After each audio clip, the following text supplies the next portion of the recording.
Assalamualaikum warahmatullahi wabarakatuh. Puji syukur marilah kita selalu panjatkan kehadirat Allah Subhanahu wa taala. Semoga limpahan rahmat-Nya selalu Allah berikan kepada kita semua, sehingga kita selalu diberikan kekuatan dan kesehatan dalam melayani para duyufur rahman, para tamu Allah. Amin amin ya rabbal alamin. Para tamu Allah, keluarga jemaah haji dan masyarakat Indonesia yang dimuliakan oleh Allah Ta'ala, hari ini kita telah memasuki hari ke-59 operasional penyelenggaraan ibadah haji tahun 1443 Hijriah 2022. Hari ini, Senin tanggal 1 Agustus 2022, jumlah jemaah haji yang telah tiba di tanah air sebanyak 51.545 orang. Hari ini akan dipulangkan 11 kloter menuju 9 debarkasi, yaitu BDJ Banjarmasin, BTJ Aceh, JKG Jakarta Garuda Pondok Gede, JKS Jakarta Saudia Bekasi, MES Medan, PLM Palembang, SOC Solo, SUB Surabaya, dan UPG Ujung Pandang sebanyak 3.928 orang dengan rincian sebagai berikut. BDJ 1 kloter dengan jumlah jemaah dan petugas sebanyak 354 orang. BTJ 1 kloter dengan jumlah jemaah dan petugas 62 orang.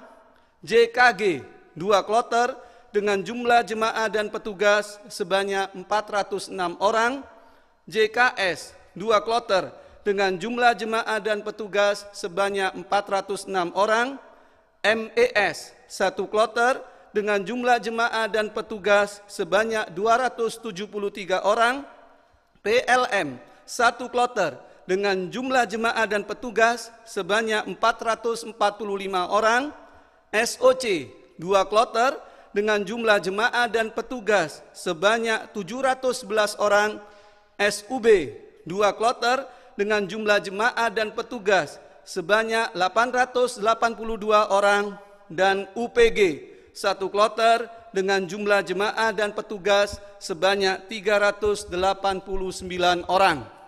Kami sampaikan juga bahwa saat ini seluruh jemaah haji Indonesia yang masih berada di Arab Saudi adalah jemaah haji Indonesia yang masuk kelompok terbang gelombang kedua, dan seluruhnya telah berada di kota Madinah.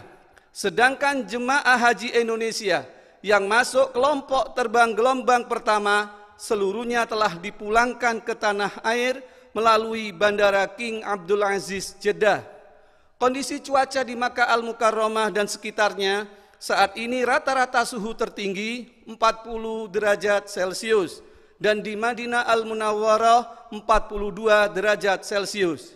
Kami tetap menghimbau kepada seluruh jemaah haji Indonesia jangan menunggu haus untuk minum. Selalu tetap memakai masker ketika berkumpul di dalam ruangan maupun ketika di hotel, di Masjidil Haram maupun di Masjid Nabawi. Terkait data jemaah sakit dan wafat, kami sampaikan sebagai berikut. Jemaah sakit sebanyak 70 orang, 25 orang dirawat di Rumah Sakit Arab Saudi, dan 45 lainnya dirawat di Klinik Kesehatan Haji Indonesia Mekah.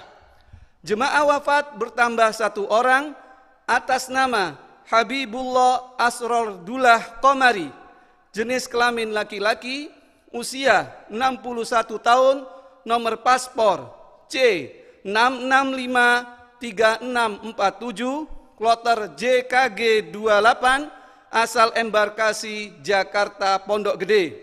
Sehingga jumlah jemaah wafat sampai hari ini sebanyak 81 orang.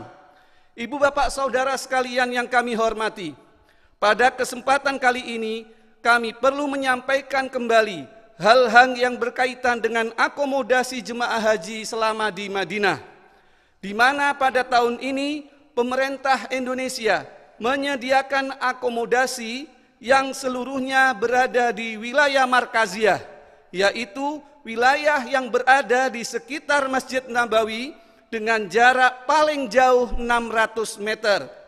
Akomodasi tersebut berada di bagian yang lazim disebut dengan Markazia Janubiyah, yaitu yang berada di sebelah selatan Masjid Nabawi, Markazia Shimaliyah yang berada di sebelah utara Masjid Nabawi, dan Markazia Gharbiyah yang berada di sebelah barat Masjid Nabawi.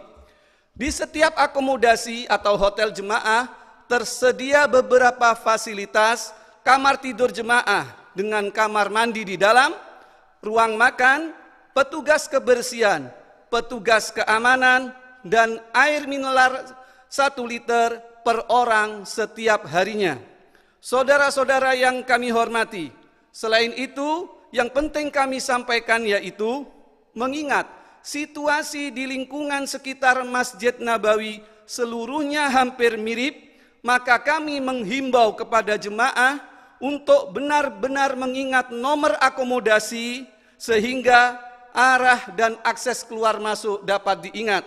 Mengingat akomodasi jemaah di Madinah tersebut adalah hotel, dihimbau agar jemaah dapat menjaga kebersihan kamar dan ruangan yang lain, membuang sampah pada tempatnya, tidak memasak di dalam kamar, tidak merokok di dalam kamar dan di dalam hotel, tidak membuat jemuran di kamar, dan mematuhi tata tertib yang disediakan oleh pihak hotel.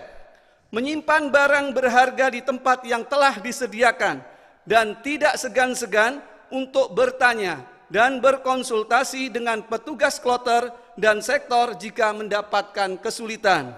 Jangan lupa pesan kami, kenali hotel dan akomodasi masing-masing, catat dan ingat nomor akomodasi, serta tidak segan dan malu untuk bertanya kepada petugas. Selain itu, pemerintah Indonesia juga menyediakan petugas yang berada di sektor khusus Masjid Nabawi. Mereka bertugas setiap hari di saat di titik-titik sekitar Masjid Nabawi dan juga di daerah Raudhah bagi petugas perempuan.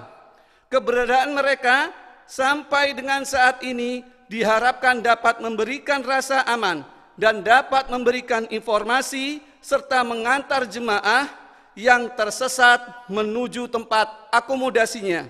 Maka dari itu, kami berharap jemaah untuk dapat bertanya kepada petugas yang berada di sekitar Masjid Nabawi jika mengalami masalah ataupun kesulitan. Demikian yang dapat kami sampaikan. Mari tetap bahu-membahu bersama dengan pemerintah Indonesia dalam memberikan pembinaan, pelayanan, dan pelindungan terbaik kepada jemaah haji Indonesia. Semoga penyelenggaraan ibadah haji tahun ini dapat berjalan dengan lancar dan seluruh jemaah haji Indonesia dapat dipulangkan dengan aman. Haji Indonesia mabrur, sehat, barakah. Wassalamualaikum warahmatullahi wabarakatuh.